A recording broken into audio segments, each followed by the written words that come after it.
नमस्कार साथियों, मैं रमेश सिंह चंदेल, अधिवक्ता, व्यवहार न्यायालय वैशाली हाजीपुर एवं उच्च न्यायालय पटना हाई कोर्ट। साथियों, आप लोगों का बराबर प्रश्न होता है कि कब कंप्लेन केस मुकदमा बन जाता है या फिर कंप्लेन केस को मुकदमा के रूप में आने में कितना समय लग जाता है।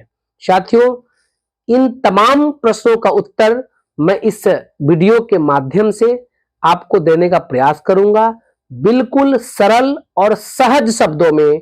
जो न्यायालय में होता है, जो न्यायालय में हम लोग करवाते हैं, बिल्कुल उस तरीके से। कोई सेक्शन, आप किसी दो लोगों के बीच में कोई घटना कारित होती है तो एक पीड़ित पक्षकार होते हैं और एक जिसने घटना किया है वे होते हैं। जो पीड़ित होते हैं वह तुरंत कंसर्न संबंधित थाना में जाकर जो घटना और जिसके द्वारा घटना किया गया है उससे संबंधित एक रिटन आवेदन, लिखित आवेदन संबंधित थाना में जाकर वह देना होता है, पीड़ित पक्षकार को देने होते हैं। होता क्या है, कभी कभार थानाध्यक्ष महोदय, गांव के बड़े बड़े पॉलिटिशियन, राजनीतिक लोग या फिर जो घटना करता है उसके मेल में आकर या तो आपके आवेदन को लेते नहीं हैं अथवा लेने के बाद उस पर प्राथमिकी दर्ज नहीं करते हैं। तब आप जाते हैं अपने न्यायालय में, अपने विद्वान अधिवक्ता से मिलते हैं। विद्वान अधिवक्ता महोदय आपको सलाह देते हैं कि आप कंप्लेन केस कोर्ट में दाखिल कर दीजिए।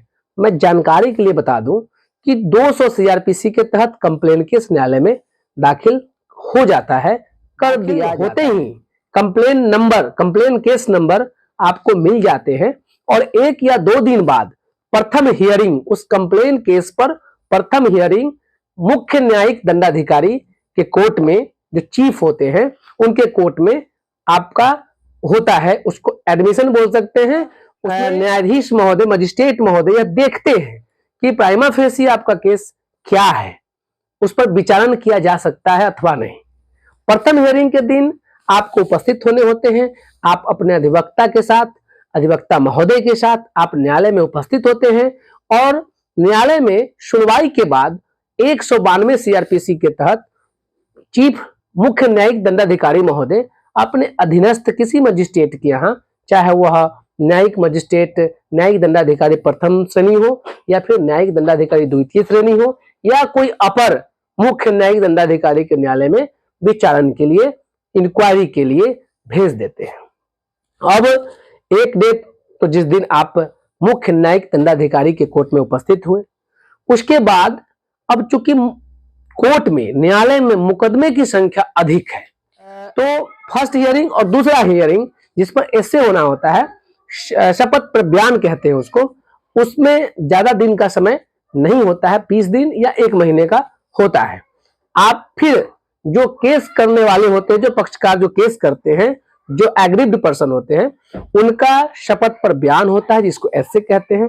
और एसे होने के बाद अब इंक्वायरी विटनेस होता है। जो कंप्लेन केस में, कंप्लेन परिवाद पर जितने भी लोगों का आपने गवाह के रूप में नाम दिया है, 2, हम लोग तो अधिकांशतः केस में 2 करवाते हैं, लेकिन कोई मुकदमा ऐसा होता था, जटिल होता है, कुछ चीजें जो हम लाना होता है कोर्ट में वो नहीं ला पाते हैं, तो कभी कभी 3 या फिर कोई अधिवक्ता महोदय 4 भी करवाते हैं। 3 हो या 4 हो तो 4 तिथियों पर ये चारों गवाह, चारों जांच साक्ष्य में जो गवाह आते हैं उनका इंक्वायरी विटनेस होना है।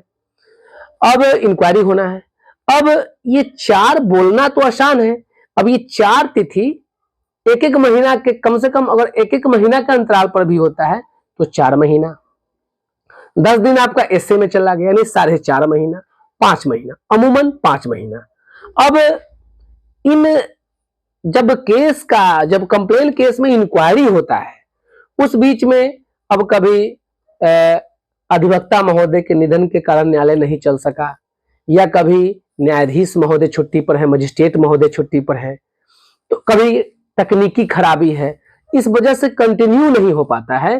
तो कभी कदार तो ऐसा भी है कि 4 महीना, 5 महीना, 6 महीना भी लग सकता है।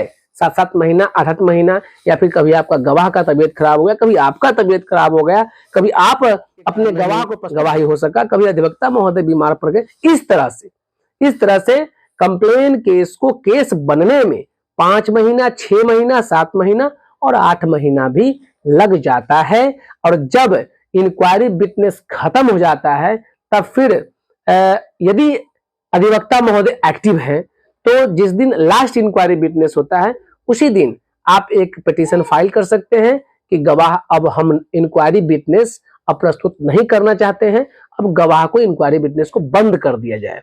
तो उसी दिन लास्ट गवाह के दिन, लास्ट इंक्वायरी विटनेस के दिन ही आपका साक्ष्य बंद कर दिया गया इंक्वायरी विटनेस के बाद। तो ऐसा भी होता है कि लास्ट विटनेस के अगले तिथि में आप यह पिटीशन देते हैं, उसके बाद जब गवाह बंद होता है, इंक्वायरी विटनेस बंद होता है, अगले तिथि पर हियरिंग होती है, उसके अगले तिथि पर संज्ञान आदेश होता है और संज्ञान आदेश होने के बाद माना जाता है। इन तमाम प्रक्रिया में कम से कम 6 महीना, साल भर लग जाते हैं और यही कंप्लेन केस को केस बनने में इतना ही समय लगता है। उम्मीद करता हूं दोस्तों यह वीडियो आपको अच्छा लगा होगा, क्योंकि एकदम बिल्कुल सरल, सहज और गांव के भाषा में मैंने आप लोगों को समझाने का प्रयत्न किया। और जो हम रोज करवाते हैं, रोज देखते हैं और जो सही मायने में होता है वही मैंने बताने का प्रयास किया।